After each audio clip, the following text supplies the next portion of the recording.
வணக்கம். இது சமூக மீடியாவின் உலக செய்தி அறிக்கை. முதலில் தலைப்புச் செய்திகள். ஓமானுக்கு ட்ரம் பகிரங்கு குண்டுவீச்சு மிரட்டல். ட்ரம் கடுப்பாக காரணம் என்ன? சிரியா மீது இஸ்ரேல் திடீர் குண்டுவீச்சு. துருக்கியை முடக்கு போட்ட ஸ்கெட்ச். பதற்றத்தில் மத்திய கிழக்கு. செங்கடலில் மீண்டும் பதற்றம். ஏமன் அருகே சரக்கு கப்பல் மீது ஏவுகணை தாக்குதல். ஐக்கிய அரபு அமீரகம் மீது ஏவுகணை தாக்குதலா ஆதாரமற்ற குற்றச்சாட்டு என ஈரான் திட்டவட்ட மறுப்பு. வர்த்தக உறவுகளை முறித்தது UAE. காஸ்பியன் கடல் வழியே ஈரானுக்கு வெடிப்பொருட்கள் மற்றும் ட்ரோன் பாகங்களை அனுப்பும் ரஷ்யா. அதிர்ச்சி தரும் செய்தி அறிக்கை. ஹார்முஸ் ஜலசந்தி வழியே கப்பல் போக்குவரத்தை நிர்வகிப்பது தொடர்பாக ஓமன் அரசு ஈரானுடன் இணைந்து பேச்சுவார்த்தை நடத்தி கூட்டு அறிக்கை ஒன்றை இறுதி செய்ய தீவிரமாக முயன்று வருகின்றது. இந்த ஒப்பந்தம் தொடர்பாக ஓமன் தடையாக இருந்தால் அந்த நாட்டின் மீது அமெரிக்கா குண்டு வீசும் என அதிபர் டொனால்ட் ட்ரம்ப் ஃபாக்ஸ் நியூஸ் செய்தியாளரிடம் கடுமையான வார்த்தைகளை பயன்படுத்தி எச்சரித்துள்ளார். அமெரிக்காவிற்கும் ஈரானுக்கும் இடையே அமைதி ஒப்பந்தத்தை எட்டுவதற்காக அளவிடப்பட்ட 60 நாள் காலக்கெடு இந்த வாரத்துடன் முடிவடைந்தது. இருப்பினும் பேச்சுவார்த்தைகளில் முன்னேற்றமும் ஏற்படாமல் முடங்கியுள்ளது. ஈரானுடன் இனி பேச்சுவார்த்தை நடத்த அமெரிக்காவிற்கு திட்டமில்லை என ட்ரம்ப் அறிவித்துள்ளார். உலகளாவிய எண்ணெய் விநியோகத்திற்கு மிக முக்கிய நீர்வழியாக விளங்கும் ஹார்முஸ் ஜலசந்தியை முழுமையாக திறப்பதே அமெரிக்காவின் முதன்மை இலக்காகும். ஆனால் ஈரான் இந்த பாதையை தனது கட்டுப்பாட்டுக்குள் கொண்டு வந்து பேச்சுவார்த்தைகளில் ஒரு முக்கியமான ஆயுதமாக பயன்படுத்தி வருகின்றது. தற்போது உருவாக்கப்பட்டு வரும் ஈரான் ஓமான் ஒப்பந்தத்தின்படி கப்பல்கள் ஈரானின் கட்டுப்பாட்டில் உள்ள பாதை வழியாக பாரசீக வளைகுடா நுழையும்.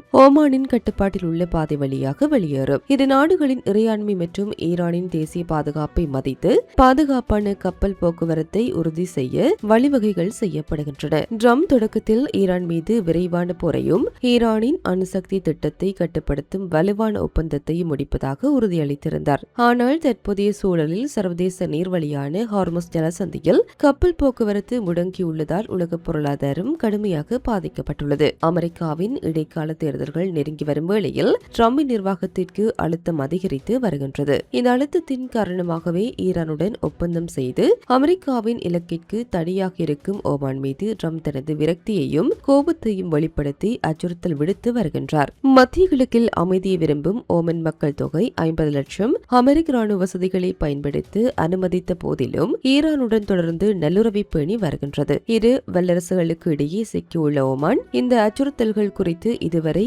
அதிகாரப்பூர்வமாக பதிலும் அளிக்கவில்லை. எகிப்து போன்ற நாடுகள் இந்த ஈரான் ஓமான் ஒப்பந்தம் அமெரிக்கா மற்றும் ஈரானை மீண்டும் பேச்சுவார்த்தைக்கு கொண்டுவர உதவக்கூடும் என நம்புகின்றனர்.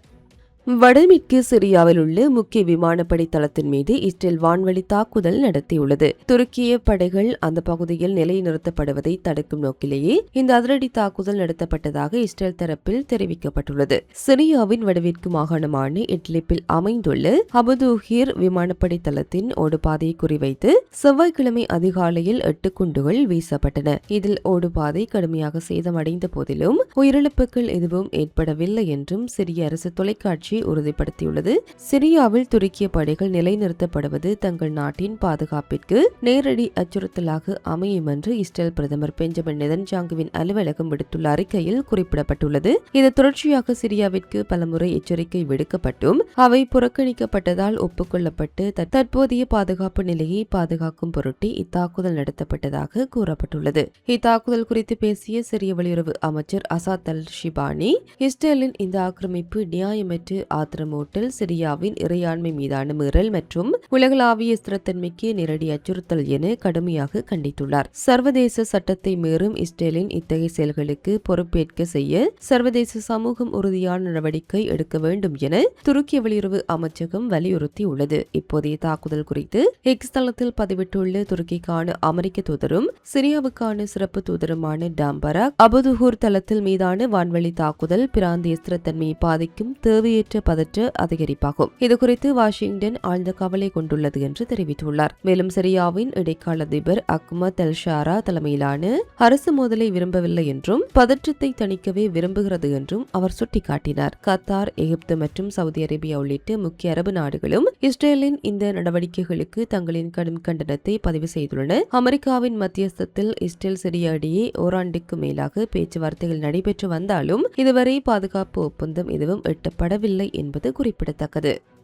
ஏமன் நாட்டின் கடற்கரைக்கு அப்பால் உள்ள முக்கிய கடல்வழி பாதையில் சரக்கு கப்பல் ஒன்று தாக்குதலுக்கு உள்ளாகி இருப்பதாக ஐக்கிய ராஜ்ய கடல்சார் வர்த்தக நடவடிக்கைகள் அமைப்பு அதிகாரப்பூர்வமாக தெரிவித்துள்ளது. மேற்கு ஏமனின் முக்கிய துறைமுக நகரமான அல் மக்கா பகுதியிலிருந்து தென்கிழக்கே சுமார் 40 கடல் மைல்கள் தொலைவில் செங்கடல் பகுதியில் இந்த சம்பவம் நிகழ்ந்துள்ளது. அப்பகுதியில் சென்று கொண்டிருந்த அடையாளம் தெரியாத வணிக சரக்கு கப்பல் ஒன்றை இலக்கு வைத்து பல எறிகணைகள் வீசி தாக்குதல் நடத்தப்பட்டதாக ஜூகேஎம்டிஓ தனது அறிக்கையில் குறிப்பிட்டுள்ளது. இத்தாக்குதலால் கப்பலுக்கு ஏற்பட்ட சேதங்கள் அல்லது பணியாளர்களின் நிலை குறித்து துல்லியமான தகவல்கள் உடனடியாக வெளியாகவில்லை. செங்கடல் மற்றும் ஏமன் கடலோர பகுதிகள் வழியாக செல்லும் அனைத்து வணிக கப்பல்களும் மிகுந்த எச்சரிக்கையுடன் பயணிக்குமாறும் ஏதேனும் சந்தேகத்திற்குரிய நகர்வுகள் தென்பட்டால் உடனடியாக தகவல்கள் தெரிவிக்குமாறும் பாதுகாப்பு அமைப்புகள் கேட்டுக் கொண்டுள்ளன. உலகளாவிய வர்த்தகத்திற்கு மிக முக்கியமான இந்த நீர்வழி பாதையில் தொடர்ந்து நடைபெறும் இத்தகைய கடல்சார் தாக்குதல்கள் சர்வதேச கப்பல் போக்குவரத்திற்கும் வணிகத்துறைக்கும் பெரும் அச்சத்தையும் பதற்றத்தையும் ஏற்படுத்தியுள்ளன.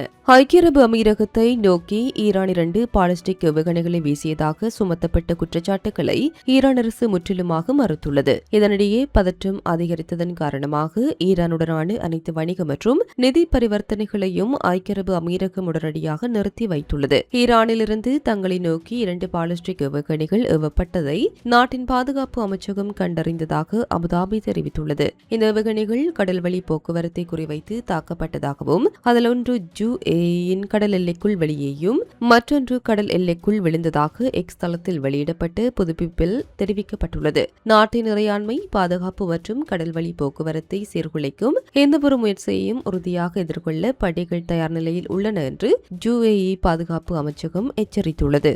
யுஏஇயின் இந்த குற்றச்சாட்டை முற்றிலும் ஆதாரமற்றது என ஈரானிய வெளியுறவு அமைச்சக செய்தி தொடர்பாளர் இஸ்மாயில் பாகாஜி நிராகரித்துள்ளார். ஈரானின் டெலிகிராம் சேனலில் வெளியிடப்பட்ட அறிக்கையில் ஈரான் மீது இத்தகைய பொய் குற்றச்சாட்டுகளை சுமத்துவது நல்ல அண்டை உறவு கொள்கைக்கு முரணானது. இது பிராந்திய நாடுகளிடையே நம்பிக்கையை கட்டியெழுப்பும் முயற்சிகளை பாதிக்கும் என்று பாகாஜி குறிப்பிட்டுள்ளார். பிராந்திய அமைதியை குலைக்க அமெரிக்காவும் இஸ்ரேலும் தொடர்ந்து செய்து வரும் சதிகளையும் அப்பகுதியில் உள்ள போலிக்கொடி தாக்குதல் வரலாற்றையும் கணக்கில் கொள்ள வேண்டும் என அவர் சுட்டிக்காட்டியுள்ளார். மேலும் ஆதாரமற்ற குற்றச்சாட்டுகளை தவிர்க்குமாறு அனைத்து பிராந்திய நாடுகளையும் ஈரான் கேட்டுக் கொண்டுள்ளது. இந்த ஏவுகணை சம்பவத்தை தொடர்ந்து பிராந்திய அமைதி மற்றும் பாதுகாப்பை கருத்தில் கொண்டு ஈரானுடனான தங்கள் உறவில் அதிரடி முடிவை யுஏஇ எடுத்துள்ளது. மறு அறிவிப்பு வரும் வரை ஈரானுடனான அனைத்து வர்த்தகம், வணிக பரிமாற்றம் மற்றும் நிதி பரிவர்த்தனைகள் அனைத்தும் உடனடியாக நிறுத்தப்படுகின்றன என ஐக்கிய அரபு அமீரக வெளியுறவு அமைச்சகம் அதிகாரப்பூர்வமாக அறிவித்துள்ளது. இரு நாடுகளுக்கும் இடையே வெடித்துள்ள இந்த புதிய மோதல் வளைகுடா பகுதியில் ஏற்கனவே நிலவி வரும் பதற்றத்தை மேலும் அதிகரித்துள்ளது. அமெரிக்க மற்றும் இஸ்ரேலுடனான மோதலில் தனது ராணுவ பலத்தை இழந்த ஈரான் அதை மீண்டும் கட்டியெழுப்பும் பணியில் தீவிரமாக ஈடுபட்டுள்ளது. இதற்காக ரஷ்யா காஸ்பியன் கடல் வழியாக ஈரானுக்கு வெடிப்பொருட்கள், ட்ரோன் பாகங்கள் மற்றும் வெடிமருந்துகளை வழங்கி வருவதாக என்பிசி நியூஸ் செய்தி வெளியிட்டுள்ளது. மேற்கத்திய அதிகாரி ஒருவரால் உறுதிப்படுத்தப்பட்டு ஐரோப்பிய அரசாங்க ஆவணத்தின்படி ரஷ்யா TNT வெடிமருந்துகள் மற்றும் ட்ரோன் பாகங்களை கடல் வழியாக அனுப்பி வருகின்றது. இந்த வழித்தடத்தை ரஷ்யா தேர்வு செய்வதற்கு பல முக்கிய மூலோபாய காரணங்கள் உள்ளன. காஸ்பியன் கடல் என்பது ரஷ்யா, ஈரான், கஜகஸ்தான், துர்க்மெனிஸ்தான் மற்றும் அஜர்பையன் ஆகிய 5 நாடுகளின் அதிகார வரம்பிற்கு உட்பட்டது. இங்கு அமெரிக்க அல்லது அதன் கூட்டணி போர்க்கப்பல்களுக்கு சட்டபூர்வமாக நுழைய அனுமதி இல்லை. இந்த வழி செல்லும் சரக்கு கப்பல்கள் தங்களின் தானியங்கி அடையாள அமைப்பு டிரான்ஸ்பாண்டர்களை அணைத்துவிட்டு ரகசியமாக பயணிக்க முடிகின்றது. வாஷிங்டனின் கட்டுப்பாட்டில் உள்ள குறுகிய கடல் பாதைகளை தவிர்த்து நேரடியாக பொருட்களை கொண்டு சேர்க்க இது உதவுகிறது. கிரெம்ளினின் இந்த உதவி வெறும் நட்புக்காக மட்டுமே உருவாக்கப்பட்டது அல்ல.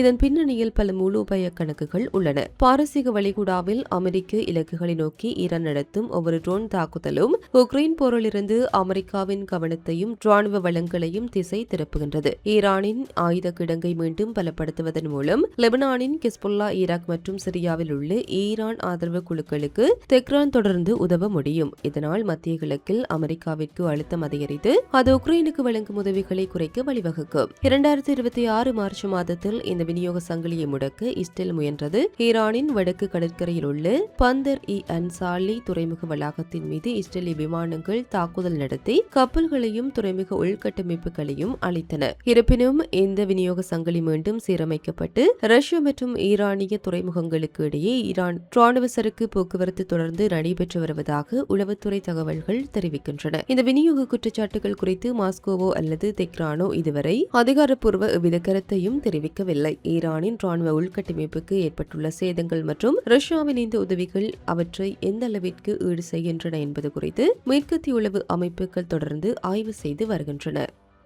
இத்துடன் குறித்த காணொளி நிறைவு பெறுகின்றது. இது தொடர்பிலான உங்களுடைய கருத்துக்களை கமெண்ட் வாயிலாக தெரிவிக்கலாம். இது போன்ற பல செய்திகளை தெரிந்து கொள்ள நம்முடைய சமூக மீடியா யூடியூப் சேனலை சப்ஸ்கிரைப் செய்து அருகிலுள்ள பெல் பட்டனை கிளிக் செய்யுங்கள். மேலும் செய்திகளை உடனுக்குடன் தெரிந்து கொள்ள சமூகமீடியா.com என்ற இணையதளத்தின் வாயிலாக எங்களுடன் இணைந்திருங்கள்.